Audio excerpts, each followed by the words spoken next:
नमस्कार. महाई न्यूजमध्ये आपल्या सगळ्यांचं पुन्हा एकदा मनपूर्वक स्वागत. मित्रांनो, महाई न्यूज नेहमीच वस्तुनिष्ठ बातम्या आणि वस्तुनिष्ठ माहिती आपल्यासमोर पोचवत असते. मला अभिमान आहे, गेल्या 9 वर्षापासून आम्ही महाई न्यूज प्रत्येक बातमी आणि बातमीमागची बातमी तुमच्यापर्यंत पोहोचवण्याचं प्रामाणिकपणे काम करत आलो आहे. आजही असाच एक मुद्दा आपण चर्चेच्या माध्यमातून तुमच्यासमोर मांडत आहोत. आज या चर्चेसाठी महाई न्यूजचे संपादक अधिकराव दिवे पाटील सर आपल्यासोबत आहेत. सर नमस्कार. सर, आपण आज चर्चा जी करणार आहोत ते भोसरी विधानसभेचे आमदार, भाजपचे हिंदुत्ववादी आमदार म्हणून प्रसिद्ध असलेले आमदार महेश लांडगे हे गेल्या काही दिवसांपासून ट्रोल होत आहेत. ट्रोल कशामुळे होत आहेत तर नुकताच अहिल्यानगरमध्ये एक हिंदू विराट मोर्चा झाला आणि त्या हिंदू विराट मोर्चामध्ये महेश लांडगे यांनी जे भाषण केलं ते अत्यंत आक्षेपार्ह अशा पद्धतीचं आक्रमक असं भाषण होतं आणि त्याच्यात काही उल्लेख त्यांनी जे मुस्लिम समाजाच्या बद्दल केले त्यावरून सोशल मीडियामध्ये त्यांच्यावरती प्रचंड टीका आणि आरोप करण्यात आले.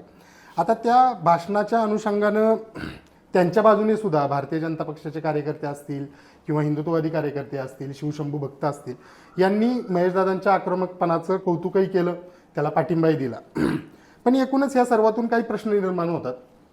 मुस्लिम समाजाची एक प्रकारे नाराजी त्यांनी ओढवून घेतली आणि ती दिसते सोशल मीडियामध्ये.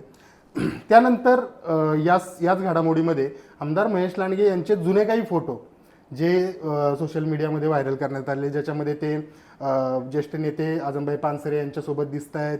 त्यांनी मुस्लिम पद्धतीची टोपी घातलेले फोटो वगैरे, ते इफ्तार पार्ट्यांमधले फोटो आणि या सगळ्या गोष्टीसुद्धा व्हायरल झाल्या. तर एकूणच या विषयाबद्दल आपण चर्चा करणार आहोत. मला तुमच्याकडून जाणून घ्यायचं आहे की आमदार महेश लांडगे यांचा हा टोकाचा मुस्लिम विरोध नक्की कशामुळं हा एवढा मुस्लिम विरोध असावा आमदार महेश लांडगेंच्या मनामध्ये, काय सांगत? सर, सुरुवातीला म्हणजे काय विचार केला पाहिजे आपण की हिंदुत्ववादी म्हटलं की महाराष्ट्रातच असं नव्हे तर संपूर्ण भारतामध्ये हिंदुत्ववादी म्हटलं की तो मुस्लिम द्वेषी असा एक नेरेटिव्ह आहे. त्यांनी जसा भारतीय संविधानाच्या प्रमाणे भारतातल्या प्रत्येक नागरिकाला आपल्या जातीचं, आपल्या धर्माचा स्वाभिमान बाळगण्याचा, त्याच्या चालीरीतींप्रमाणे, त्याच्या संस्कृतीप्रमाणे आचरण करण्याचा पुरेपूर अधिकार आहे. मला माझ्या धर्माचा प्रचार प्रसार करण्याचा अधिकार आहे. ज्या पद्धतीनं एखादा मुस्लिम सामाजिक कार्यकर्ता प्रखरपणे त्यांच्या धर्माचा प्रचार प्रसार किंवा धर्माच्या चांगल्या बाबी लोकांसमोर मांडत असतील, त्याच पद्धतीने हिंदुत्ववादी लोक ती हिंदू धर्माचा प्रचार प्रसार प्रभावीपणे मांडत असतील तर त्याच्यात गैर आहे असं मला वाटत नाही, किंवा कुणीही ते गैर समजण्याचं कारण नाही. राहिला मुद्दा की महेश लांडगेंनी हे आत्ताच तुमच्या निवडणुकीच्या आणि या सगळ्या काळानंतर का एवढ्या आक्रमकपणे हिंदुत्वाची भूमिका घेतली, तर थोडक्यात जर पाठीमागे गेला, आता जर तुम्हीच सांगितलं सर की काही वर्षांपूर्वी हेच महेश लांडगे इफ्तार पार्टी आयोजित करायचे, की जी इफ्तार पार्टी जशी ते आखाड पार्टी भव्य करायचे तसंच इफ्तार पार्टी भव्य पद्धतीने साजरी करायचे. 2014 मध्ये ज्या वेळेला महेश लांडगे पहिल्यांदा अपक्ष आमदार झाले त्यावेळेला सर्व जाती धर्माच्या लोकांनी त्यांना मदत केली आणि ते निवडून आले. त्यानंतरच्या काळात 2014 नंतर 2017 पर्यंत त्यांनी निवडून आल्यानंतर भारतीय जनता पार्टीच्या सोबत सहयोगी सदस्यत्व स्वीकारलं आणि ते तत्कालीन मुख्यमंत्री आणि आत्ताचे पण मुख्यमंत्री देवेंद्र फडणवीस साहेबांच्या मार्गदर्शनाखाली पिंपरी चिंचवडमध्ये ते काम करू लागले. आणि या सगळ्या प्रकारामध्ये 2017 मध्ये त्यांनी अधिकृतपणे आपल्या सहकाऱ्यांबरोबर भारतीय जनता पार्टीमध्ये प्रवेश केला. जसा त्यांनी भारतीय जनता पार्टीमध्ये प्रवेश केला 2017च्या तुम्ही निवडणुकीच्या काही कात्रणं काढून बघा, त्यावेळेला भारतीय जनता पार्टी म्हणजे मुस्लिम विरोधी पार्टी किंवा जातीयवादी पार्टी अशा प्रकारचा नेरेटिव्ह हा महाविकास आघाडी म्हणजे जे काही घटक पक्ष आहेत सगळे त्यांच्याकडून सातत्याने केला जातो. म्हणजे तो काँग्रेस असो, राष्ट्रवादी काँग्रेस असो किंवा शिवसेना उभाटा असो, आत्ता स्थापन झालेला, ही सगळी मंडळी जी एनडीए आणि आघाडी सरकार आघाडी सरकारमधले जे काही घटक पक्ष आहेत ते भारतीय जनता पार्टीच्या संघटनात्मक जे काही घटक पक्ष आहेत केंद्रातल्या सत्ताधारी असतील किंवा राज्यातले असतील तर त्या सगळ्यांना काय म्हणून पाहतात की हे एका विशिष्ट विचारधारेला धरून चालणारी लोक आहेत. त्याचाच जसा भारतीय जनता पार्टीतल्या सत्तेचा फायदा महेश लांडगेंना झाला त्याच पद्धतीनं भारतीय जनता पार्टीवर होणारे जे आरोप आहे त्या आरोपांचे धनी सुद्धा महेश लांडगेंना व्हावं लागलं. आपसुकच ते 2017 मध्ये भारतीय जनता पार्टीला मतदान नको का तर ही भारतीय जनता पार्टी जातीयवादी किंवा धार्मिक द्वेष निर्माण करणारी पार्टी अशा प्रकारचा नॅरेटिव्ह पिंपरी चिंचवडमध्ये पहिल्यांदा झाला. अच्छा. का झाला कारण पिंपरी चिंचवडमध्ये भारतीय जनता पार्टीचे आणि तत्कालीन जे सत्ताधारी राष्ट्रवादी किंवा काँग्रेस या आघाडीची मंडळी होती ती तुल्यबळ होती. मग जर समोरच्या व्यक्तीला जर पराभूत करायचा असेल तर त्यांच्या ज्या काही कमकुवत बाजू आहेत त्याचा प्रचार मोठ्या प्रमाणावर करण्यात आला. 17च्या निवडणुकीमध्ये भोसरी विधानसभा मतदारसंघ असेल किंवा महेश लांडगेंचा प्रभाव असलेल्या भागामध्ये भाजपला मतदान का नको तर भाजप मुस्लिम द्वेषी आहे म्हणून भाजपला मतदान नको अशा प्रकारचं झाला. तिथं पहिली ठिणगी पडली. त्यानंतर 2019ला तर तुम्ही जर पाठीमागच्या काही वर्तमानपत्रांची कातरणं बघितली सोशल मीडिया त्यावेळेपासून एकदम प्रभावीपणे लोकांमध्ये होता.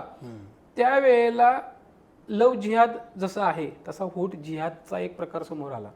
व्होट जिहादमध्ये काय करण्यात आलंय की महेश लांडगे म्हणजे भारतीय जनता पार्टीला मतदान करायचं नाही अशा प्रकारचा फतवा काढण्यात आला. तो फतवा कुठं काढण्यात आला तर याच पिंपरी चिंचवड मधल्या काही जे कट्टरता जे मुस्लिम संघटना असतील किंवा काही त्यांचे फेडरेशन्स असतील त्याच्यामध्ये करण्यात आला. त्याच्यामुळे परत काय झालं की बाबा ह्या लोकांनी माझ्या विरोधामध्ये भूमिका घेतली मला मतदान करायचं नाही अशी भूमिका घेतली त्यामुळं ते अजून तो जो द्वेष होता किंवा अजून तो जो राग होता त्याला पुंकर मिळाली. पुन्हा तुम्ही 2024 मध्ये या. 2024 मध्ये इतक्या मोठ्या प्रमाणावर तोपर्यंत महेश लांडगेंनी तो जगातला सर्वात उंच छत्रपती संभाजी महाराजांचा पुतळा उभा करायला म्हणजे पूर्णत्वास आणायला सुरुवात केली होती आणि त्यावेळेला त्यांनी प्रखर हिंदुत्ववादी भूमिका मांडायला पण सुरुवात केली होती. परंतु ते हिंदुत्ववादी काय भूमिका मांडत होते की मला छत्रपती शिवरायांना अपेक्षित असलेलं छत्रपती संभाजी महाराजांना अपेक्षित असलेलं 12 बलुतेदार 18 पगड जाती धर्मांचं मला हिंदुत्व अपेक्षित आहे आणि ते हिंदुत्व विकासाभिमुख असलं पाहिजे. म्हणजे केवळ हिंदुत्व नाही तर हिंदुत्वाला विकासाची जोड असलेलं हिंदुत्व मला अभिप्रेत आहे अशा प्रकारची ते भूमिका घेत होते. पण 24च्या निवडणुकीमध्ये काय झालं 24च्या निवडणुकीमध्ये पुन्हा सर तुम्हाला सांगतो की व्होट जिहादचा प्रकार समोर आला. चिखलीच्या सभेत असेल किंवा पिंपरीमध्ये असेल अशा प्रकारचे नारे देण्यात आले फतवे काढण्यात आले की कोणत्याही परिस्थितीमध्ये महेश लांडगे यांना मतदान करायचं नाही. मग आपसुक जो मुस्लिम समाजाचा रोष होता तो आपसुक त्यांच्या विरोधात होऊ लागला. याला सर्वाधिक मोठी जी म्हणतो आपण चालना मिळाली ती कुदळवाडीच्या अतिक्रमण कारवाई. कुदळवाडीची अतिक्रमण कारवाई झाली. कुदळवाडीची अतिक्रमण कारवाई ही बेकायदेशीररित्या चालवल्या जाणाऱ्या भंगार दुकानांवरती आणि इंद्रायणी नदी प्रदूषण किंवा हवा प्रदूषण असेल अशा राष्ट्रविघातक कृत्यांना आळा घालण्यासाठी म्हणून ती कारवाई झाली. ती कारवाई मुस्लिम म्हणून झाली नव्हती. पण तुम्ही जर त्यावेळेची पुन्हा कात्रणं काढून बघितली त्यावेळेच्या बातम्या पाहिल्या तर त्यावेळेला या कारवाईच्या विरोधात रस्त्यावर उतरलेला समाज कुठला असेल तर तो मुस्लिम समाज मोठ्या प्रमाणावर उतरला. मुस्लिम समाजातले जे काही कार्यकर्ते जे काही समाजसेवक होते त्यांनी जोरदार भाषणं केली रास्ता रोको आंदोलन केलं. हे प्रकरण न्यायालयात गेलं. न्यायालयातनं नंतर त्याच्यामध्ये न्यायालयाने सांगितलं की कायदा आणि सुव्यवस्थेचा प्रश्न निर्माण होणार असेल तर तुम्ही सरसकट तिथं कारवाई करा. त्या कारवाईमध्ये सर केवळ मुस्लिमांवर कारवाई नाही झाली तर त्या कारवाईमध्ये हिंदू लोकांच्या मिळकतींवरती सुद्धा कारवाई झाली. परंतु त्याला जे रंग देण्याचं काम आहे की बाबा ही कारवाई मुस्लिम विरोधी झाली अशा प्रकारचा रंग त्यावेळी देण्यात आला. बरोबर. ह्याच्यातून हे प्रचंड प्रमाणात वाढत गेलं. सोशल मीडियावर जसं तुम्ही बघितलं तर मोठ्या प्रमाणावर महेश लांडगे ट्रोल होऊ लागले त्या कारवाईनंतर. आणि त्याचं पर्यावसन कुठंतरी आत्ता तुम्हाला जे चित्र दिसतंय की महेश लांडगे मुस्लिमांचा द्वेष करत नाहीत, तर महेश लांडगे जर मुस्लिमांचा द्वेष करत असते तर म्हणजे काल परवाच्या अहिल्यानगरच्या भाषणावरून आपण असं अर्थ काढतो, पण तुम्हाला सांगतो आणि हे संपूर्ण महाराष्ट्राला सुद्धा कळणं गरजेचं आहे की पिंपरी चिंचवड महानगरपालिका निवडणुकीमध्ये याच महेश लांडगेंनी आपला जो मुस्लिम सहकारी फारुख इनामदार त्यांचं नाव आहे, त्यांच्या मुलीला प्रभाग क्रमांक 9 मधून तिकीट दिलं होतं. दुर्दैवानं तिचा पराभव झाला, परंतु त्या मुलगीला तिकीट देण्याची हिंमत महेश लांडगेंनी कुदळवाडीच्या कारवाईनंतर सुद्धा दाखवली. या पाठीमागे जर आपण गेलो की शिवसेना प्रमुख म्हणजे हिंदू हृदय सम्राट म्हणून ज्यांच्या नावाचा उल्लेख जगभरात केला जातो ते शिवसेना प्रमुख बाळासाहेब ठाकरे. शिवसेना प्रमुख बाळासाहेब ठाकरे एवढी जहरी टीका आजवरच्या इतिहासामध्ये मुस्लिम समाजावरती केलेली आपल्याला आढळत नाही. जो शब्दप्रयोग महेश लांडगेंनी अहिल्यानगरच्या सभेमध्ये केला, लांडे, तर वास्तविक महेश लांडगे ज्या मतदारसंघाचं प्रतिनिधित्व करतात त्या मतदारसंघामध्ये लांडे आडनाव असलेले हिंदू मराठा लोक आहेत आणि ज्यांच्या विरोधात महेश लांडगेंनी आपली कारकीर्द वाढवली बहरवली ते विलास लांडे यांचा आडनाव सुद्धा लांडे आहे. मग आता त्या लांडेंची आपली मतं नको हे ते सहज बोलून गेले, परंतु बाळासाहेब ठाकरेंचा जर तुम्ही विचार केला तर ते जाहीर सभांमध्ये अशाच प्रकारे बोलत होते, पण त्याच बाळासाहेब ठाकरेंनी शाबीर शेख सारखा कार्यकर्त्याला राज्यमंत्रीपदापर्यंतची संधी दिली. त्याच बाळासाहेब ठाकरेंनी मुस्लिम समाजाला आपल्या कार्यकर्त्यांना ताकद, शाखा प्रमुख ते आमदार होण्यापर्यंतची ताकद दिली. मला असं वाटतं की महेश लांडगे ज्या पद्धतीनं बोलत आहेत किंवा ज्या पद्धतीनं ते बोलत आहेत तर आजही त्यांच्या बरोबर काही मुस्लिम सहकारी असतात. मुस्लिम समाजातले त्यांचा मित्रपरिवार आहे की जो आपल्याला सभा संमेलनांमध्ये तो तिथं असताना दिसतो. मग त्यांचा विरोध कुठल्या मुस्लिमांना आहे?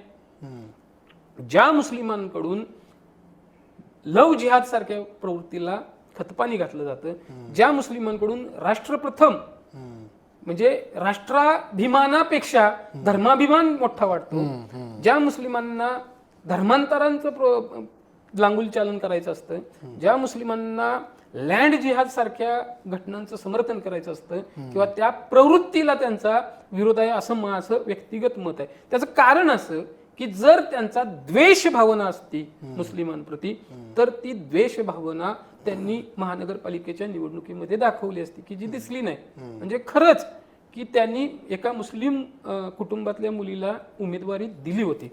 याच्या पुढे आणि जाऊन सांगतो सर की जर महेश लांडगेंनी या सगळ्या प्रकारामध्ये जर करिता त्यांना द्वेष करायचा आहे किंवा त्याच्यामध्ये जर हे करायचं असेल तर महेश लांडगेंनी आपल्या कारकिर्दीमध्ये जेवढ्या काही अतिक्रमण कारवाया केल्यात ना, भोसरीसह पिंपरी चिंचवड मधल्या एकाही मदरशावरती एकाही मजारीवरती जे अधिकृत आहे त्याच्यावरती कारवाई झालेली नाही. पण हे लव जिहादचे प्रकरण समोर येतात, मग विशिष्ट समाजाला टार्गेट केलं जातं. लव जिहाद मधून काय गोष्टी येतात, केरळा टू स्टोरी आहेत. मग जर का ज्यांना या गोष्टींचं समर्थन करायचं नाही तो मुस्लिम समाज या सगळ्या गोष्टीपासून बाजूला आहे सर. ज्यांना ह्या सगळ्या गोष्टींचं समर्थन करायचं आहे तो मुस्लिम समाज आज ट्रोलर्स झालेला आहे.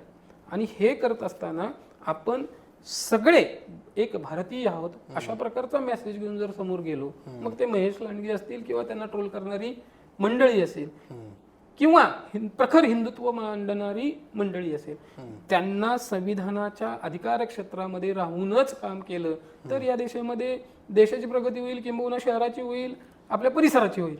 तर ही गोष्ट सगळ्यांनीच आत्मसात करायला पाहिजे. सर, म्हणजे तुम्ही अत्यंत विश्लेषणात्मक सांगितलं या सर्व गोष्टी. मला त्याच विराट मोर्चामध्ये महेश लांडगेंनी जे भाषण केलं त्यात त्यांनी अतिशय आक्रमकपणे म्हटलं की मी आमदार नाही झालो तरी चालेल, मला आमदार पुन्हा निवडून नाही दिलं तरी चालेल, मला या लांड्यांची मतं नकोत, अशा पद्धतीचं त्यांनी आक्षेपार्ह वक्तव्य केलं. आणि त्याला पुढं त्यांनी जोडत त्यांनी एकूणच मुस्लिम समाजावरती टीका केली आणि गोरक्षक जे महाराष्ट्रभर काम करतात त्यांच्या बाजूने बोलताना सुद्धा त्यांनी असं म्हटलं की जी गोवंश हत्या किंवा गोवंश कत्तल करणाऱ्यांचे हातकलम केले पाहिजेत, अशा पद्धतीची भूमिका त्यांनी मांडली. तर त्यावर उत्तर म्हणून त्यावर त्यांना ज्या पद्धतीने ट्रोल केलं त्यात MIMच्या नेत्या रुहिनाथ शेख असतील किंवा इतर आणखी बरेचसे नेते ते असं म्हणतात की आता गो हत्या किंवा बीफ एक्सपोर्ट करणारे जी काही कंपन्या आहेत किंवा जे काही नेते आहेत त्याच्यामध्ये भाजपचेच नेत्यांचे हात आहेत, भाजपचेच वरिष्ठ नेते त्याच्यामध्ये आहेत, मग त्यांचे हात महेश लांडगे कलम करणार का, अशा पद्धतीचे सवाल त्यांना विचारले जात आहेत आणि त्या पद्धतीने त्यांना ट्रोल केलं जाते. त्यावर काय सांगा? खरं तर सर महाराष्ट्रामध्ये गो हत्या बंदी कायदा लागू झालेला आहे. म्हणजे 2015 मध्ये तत्कालीन मुख्यमंत्री जे आत्ताही मुख्यमंत्री आहेत देवेंद्र फडणवीस यांनी हा कायद्याला मंजुरी दिली आणि महाराष्ट्रामध्ये गोवंश हत्या ही कायद्याने गुन्हा आहे. गोमांस विक्री तोही सुद्धा गुन्हा आहे.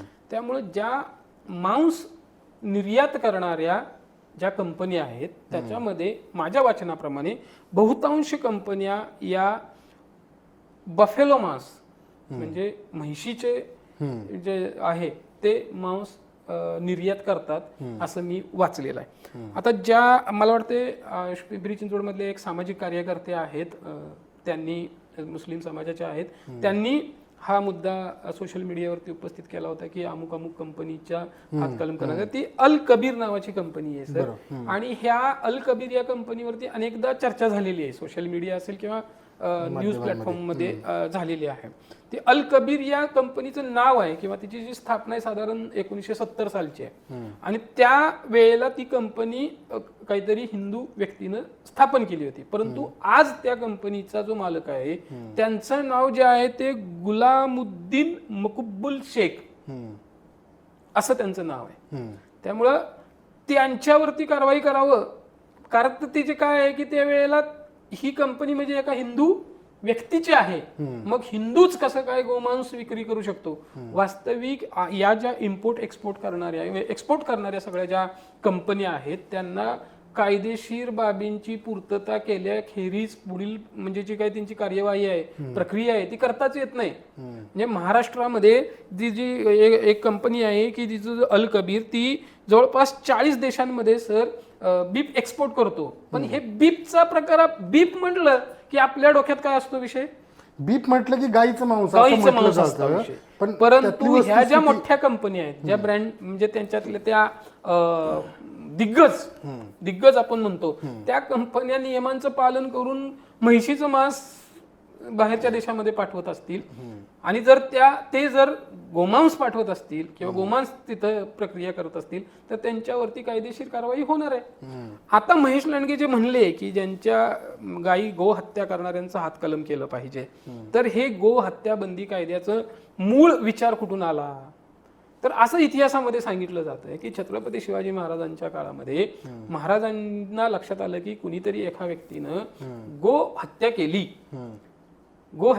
आणि ते गो हत्या केली म्हणून महाराजांनी त्याला शिक्षा द्यायची की गो हत्या म्हणजे ब्रह्महत्या किंवा असं जे काय आहे ते पाप आहे आणि ते असा गुन्हा परत करू नये म्हणून त्याचे हात कलम केले. अशा म्हणून हा विचार पुढे आलाय की जो गोहत्या म्हणजे हिंदू धर्मामध्ये गायीला देवासमान पूजण्याचा विचार आहे आणि त्या विचारावर कुठेतरी अतिक्रमण होते, या म्हणून हे होऊ नये याकरिता गो हत्या करणाऱ्यांचे हातकलम केले पाहिजेत अशा प्रकारचा विचार येतो. आणि तो आपल्या पद्धतीनं तो हिंदुत्ववादी असेल किंवा वक्ता असेल कोणी तो त्याच्या पद्धतीने ते मांडत असतो. आता गोहत्याचा विषय पुणे जिल्ह्यामध्ये जर सर्वाधिक चर्चेत असला तर ते गोरक्षक शिवशंकर स्वामी जे आहेत, जे हिंदुत्ववादी पण आहेत आणि गोरक्षणासाठी प्रचंड काम करतात. आता त्यांचं जर तुम्ही सोशल मीडिया काढून पाहिलं तर तुम्हाला त्यांनी किती ठिकाणी गोमांस घेऊन जाणारे ट्रक पकडले, ते कसे रिस्कमध्ये जाऊन म्हणजे जीव धोक्यात घालून पकडले हे तुम्हाला त्यांच्या सोशल मीडियावरती दिसेल आणि त्यांच्या सोशल मीडियावर तुम्हाला हेही दिसेल की विशिष्ट धर्माच्या ते नाव वाचलं की आपल्याला त्याचा धर्म कळतो विशिष्ट ट्रोलर्स कडून त्यांना कशा प्रकारच्या धमक्या दिल्या जातात. आता हे जे शिवशंकर स्वामी आहेत ते शिवशंकर स्वामी काय करतात की जे हिंदुत्वाची भूमिका मांडणारे जे नेते मंडळी आहेत उद्या त्यांना एखाद्या पोलीस ठाण्यामध्ये जर गुन्हा दाखल करायचा असेल किंवा त्यांचे पकडलेले गोरक्षकांना सोडवायचं असेल तर त्यांना परत या नेते मंडळींकडे दाद मागावी लागते आणि त्यावेळेला तुम्ही जर बघितलं त्यांच्या सोशल मीडियावर तर प्रचंड प्रमाणावर धमकींचे मेसेजेस जाहीरपणे दिले जातात. मग अशा वेळेला एखादा व्यक्ती एखादा गोरक्षक जर कायद्याच्या अधीन राहून म्हणजे भारतीय संविधानानं जो अधिकार दिलेला आहे महाराष्ट्रामध्ये गो हत्या बंदीचा कायदा आहे त्या कायद्याच्या अधीन राहून गोरक्षणाचा वसा जर जपत असेल तर त्याला जर आपण धमक्या देत असू तर मग त्यांना जर अभय द्यायचा असेल त्यांना जर प्रशासनाच्या बाबतीत असेल किंवा लोकप्रतिनिधी म्हणून जर अभय द्यायचा असेल तर अशा वेळेला की बाबा गो हत्या बंदी करण्याचे हात कलम करायला पाहिजेत म्हणजे छत्रपती शासन पाहायला पाहिजे अशा प्रकारची भूमिका मांडली तर त्याच्यामध्ये गैर वाटण्यासारखं काही नाही. याचा अर्थ काय की जर उद्या हात कलम केले पाहिजे मध्ये म्हणजे उद्या महेश लांडगेंनी जाऊन एखाद्याचे हात कलम करावे ते कायद्याने मान्य आहे का? नाही. पण भूमिका मांडत असताना त्याच्या पाठीमागचा जो त्यांचा भाव आहे त्याच्या पाठीमागचा त्यांची जी तळतळ आहे ती लोकांच्या लक्षात आली पाहिजे. आणि आपण काय धरून बसतो कुठलाही नेता म्हणजे महेश लांडगेंचं सोडून द्या तुम्ही उद्या कोणताही नेता आपली भूमिका मांडत असताना त्याला त्याची भूमिका मांडण्याचा पूर्ण अधिकार आहे बरोबर. आणि ती भूमिका मांडत असताना त्याच्यातले एकच वाक्य आपण घेतो आपण प्रसारमाध्यम म्हणून किंवा आपण आपल्या सोयीचं वाक्य काढून घेतो आणि त्या सोयीच्या वाक्याच्या आधारे त्या माणसाला आपल्याला हवं असेल तर त्याचं समर्थन करतो आणि आपल्याला हवं असेल तर त्याला ट्रोल करतो बरोबर. आणि या ट्रोल्समुळं सामाजिक द्वेष पसरण्याचं काम होत असतं असं माझं निरीक्षण आहे. त्याच भाषणाचा मी संदर्भ देत सांगतो सर. त्या भाषणामध्ये महेश लांडगे यांनी अहिल्यानगर हे नाव किती म्हणजे या नावाची व्याप्ती किती मोठी आहे हे सांगत असताना पुण्यश्लोक अहिल्यादेवी होळकर यांनी केलेल्या कार्याचा सुद्धा उल्लेख केला आणि त्यांनी त्याला आक्रमकपणे जोड देत पुढे असं सांगितलं की अहिल्यानगर म्हणायला काही लोकांना लाज वाटते तर ते कोण आहेत त्यांना का ही लाज वाटत असावी किंवा मग छत्रपती संभाजीनगर नाव घ्यायला तिथल्या स्थानिक मुस्लिम धर्मातल्या लोकांना का धर्मवीर छत्रपती संभाजी महाराजांचं नाव घ्यावं वाटत नाही. ते अजूनही संभाजीनगरला औरंगाबादच मानतात किंवा अहिल्यानगरला अजूनही अहमदनगरच असा उल्लेख त्यांच्यामध्ये केला जातो. अशा पद्धतीची भूमिका महेश लांडगे यांनी मांडली. याबद्दल तुम्ही काय सांगाल? आता तुम्ही एक जर लक्षात घेतलं आता राज्य शासनानं ठराव मंजूर केले औरंगाबादचं संभाजीनगर केलं आणि अहमदनगरचं अहिल्यानगर केलं. आता जर ते राज्य सरकारनं किंवा त्या कायद्याच्या अधीन राहून जर केलं असेल तर त्या परिसरामध्ये त्या घटकामध्ये राहणाऱ्या नागरिकांनी त्याची अंमलबजावणी करणं गरजेचं आहे. बरं आता अहमदनगर किंवा औरंगाबाद आता ह्याच्याबद्दल असलेला लगाव याच्याबद्दलचा असलेला लगाव काय प्रतीत करतो? मी असं नाही म्हणणार की त्यांनी म्हणलंच पाहिजे परंतु लगाव काय प्रतीत करतो? साहजिकच तो एका विशिष्ट धर्माशी जोडला जातो तो एका विशिष्ट परंपरेशी जोडला जातो आणि त्याचं समर्थनच करतात ना. म्हणजे भारतीय संविधानानं जे अधिकार जे नियम घालून दिलेले आहेत त्याच्या विरोधात जाऊन आम्ही हे तुमचं जुगारून लावतो अशा प्रकारची भूमिका विशिष्ट समुदायाकडून घेतली जात असेल तर त्या ठिकाणी हिंदुत्वाची भूमिका मांडणाऱ्या लोकांनी आक्रमकपणे बोललं तर त्याच्यात गैर काय? हा मुद्दा आहे. गैर नाही आणि अगदीच त्यामध्ये गैर नाही आहे. तुम्ही गोवंशाचं रक्षण करण्यासाठी पुढे येऊन काम करणाऱ्या कार्यकर्त्यांबद्दलही सांगितलं त्यासोबतच अनेक मुद्दे मांडलेत. सर एक शेवटचा मुद्दा फक्त या ठिकाणी चर्चेला घ्यावा असं मला या सर्वाला जोडूनच वाटतंय. आमदार महेश लांडगे यांनी त्यांच्या भाषणामध्ये नुकत्याच अमेरिका इस्रायल ने ज्या पद्धतीने इराणवरती हल्ला केला आणि त्या हल्ल्याच्या सुरुवातीलाच पहिल्याच हल्ल्यामध्ये इराणचा मोठा लीडर जो खामेनेई त्यांचा याच्यामध्ये मृत्यू झाला आणि ते झाल्याच्या नंतर इराणमध्ये जल्लोष केलेले बातम्या आपण पाहिल्या, इराणमधल्या महिलांनी जल्लोष केलेल्या बातम्या पाहिल्या, आणि आपल्या महाराष्ट्रामध्ये, आपल्या देशामध्ये अनेक ठिकाणी, अगदी आपल्या कोंढव्यामध्ये सुद्धा अनेक ठिकाणी शोक व्यक्त केला गेला किंवा त्या खामेनेई यांच्या मृत्यूबद्दल अमेरिकेवरती टीका केली गेली आणि भारतामधल्या काही मुस्लिम लोकांनी पुढे येत या सर्वांचा निषेध व्यक्त केला. याबद्दल महेश लांडगे यांनी बोललेलं आहे त्या भाषणामध्ये. याचा संदर्भ तुम्ही कसा सांगाल? खरं तर तुम्हाला सांगू का, या जगाला खरं तर युद्ध नको आहे. या जगाला शांतताप्रिय बुद्ध हवा आहे. अगदी ही वस्तुस्थिती आहे. युद्ध कुठल्याच देशासाठी फायद्याचं नाही. आता खामेनेई असेल किंवा इस्रायल, अमेरिका आणि इराण या देशांमध्ये जे काही सध्या चाललेलं आहे किंवा त्या पट्ट्यातल्या मुस्लिम कंट्रीज म्हणून आपण त्यांना ओळखतो, त्याच्यामध्ये जे काही चाललेलं आहे त्याच्यातून जगाला काहीच फायदा नाही. आता महेश लांडगे काय म्हणले? महेश लांडगे म्हणाले की तिकडं इराणचा राष्ट्रप्रमुख कोणतरी युद्धात मारला गेला किंवा त्याच्यावर हल्ला झाला तर त्याचं दुःख इथं भारतामध्ये होतंय. आणि भारतामध्ये ज्या वेळेला पहलगामचा हल्ला झाला किंवा आपले सैनिक देशाच्या सीमेवरती किंवा दहशतवादी हल्ल्यामध्ये ज्या वेळेला शहीद होतात, मृत्युमुखी पडतात, त्यावेळेला कोण ब्रअक्षर सुद्धा काढत नाही. ही वस्तुस्थिती आहे ना. त्यावेळी रस्त्यावर कोण उतरत नाही. ही वस्तुस्थिती आहे. मग ही वस्तुस्थिती त्यांनी मांडली तर ते विशिष्ट धर्माच्या विरोधात मांडली असं नाही. त्या धर्मामधल्या अशा अनेक मुस्लिम आहेत की ज्यांना राष्ट्राभिमान नाही. एपीजे अब्दुल कलामांचं उदाहरण आवर्जून प्रत्येक ठिकाणी घेतलं जातं का त्यांना राष्ट्राभिमान आहे. पण जर देशाची भूमिका वेगळी, देशाच्या हिताची भूमिका वेगळी आणि जे देशोविरोधी कारवाया करण्यात जे व्यस्त आहेत त्यांचं जर आपण समर्थन करत असेल तर तुम्ही टीकेचे धनी व्हाल. आणि तेच तुम्हाला अहिल्यानगरच्या याच्यामध्ये महेश लांडगेंच्या माध्यमातून त्यांच्या पद्धतीनं, म्हणजे वास्तविक जर तुम्ही बघितलं तर महेश लांडगे हे पेशानी पहलवान आहेत. त्यांची बोलण्याची, त्यांची व्यक्त होण्याची, त्यांची भूमिका मांडण्याची पद्धत ही त्यांच्या इमेजला साजेशी आहे. आणि हे करत असताना ते जे बोलले त्याच्यामधले शब्दांपेक्षा ते बोलले त्याच्या मधला मथितार्थ काय आहे हे जागरूक जे प्रसारमाध्यम प्रतिनिधी म्हणून आपण घेतलं पाहिजे.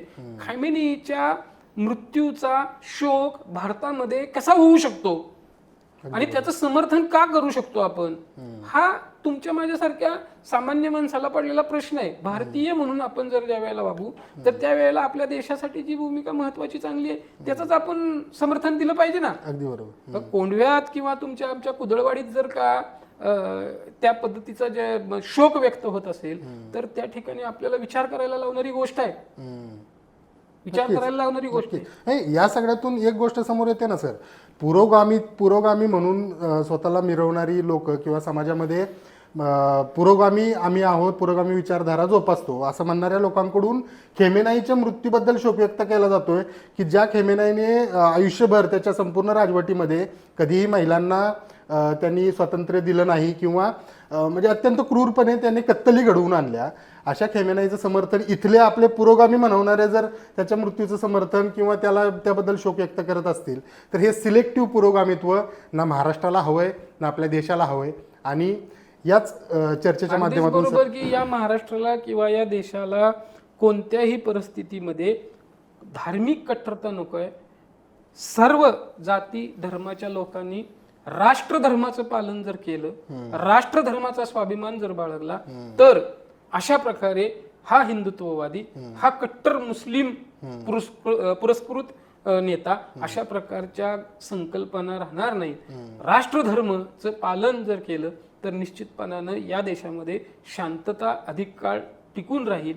अन्यथा या देशाला धार्मिक आणि जातीय जी काही कीड लागलेली आहे त्यामुळं या देशाचं, मग कोण म्हणेल भारत मातेचं, कोण म्हणेल राष्ट्राचं नुकसानच होणार आहे. ही गोष्ट लोकप्रतिनिधी असतील, सामान्य नागरिक म्हणून भारतीय असेल आपण यांनी आणि प्रसार माध्यम म्हणजे सोशल मीडियापासून जी सो कॉल्ड प्रसार माध्यम लोकशाहीचा चौथा स्तंभ आहे त्यांनी जर विचारात घेतलं तर निश्चितपणानं देशामध्ये चांगल्या पद्धतीनं शांतता नांदेल असं मला व्यक्तिगत वाटतं. नक्कीच सर, आपण या चर्चेमध्ये सहभागी झालात आणि विविध गोष्टींना, विविध विषयांना आपण या संदर्भात आपण स्पर्श केला आणि तुम्ही सविस्तर मांडणी केली, त्याबद्दल तुमचं मनापासून आभार.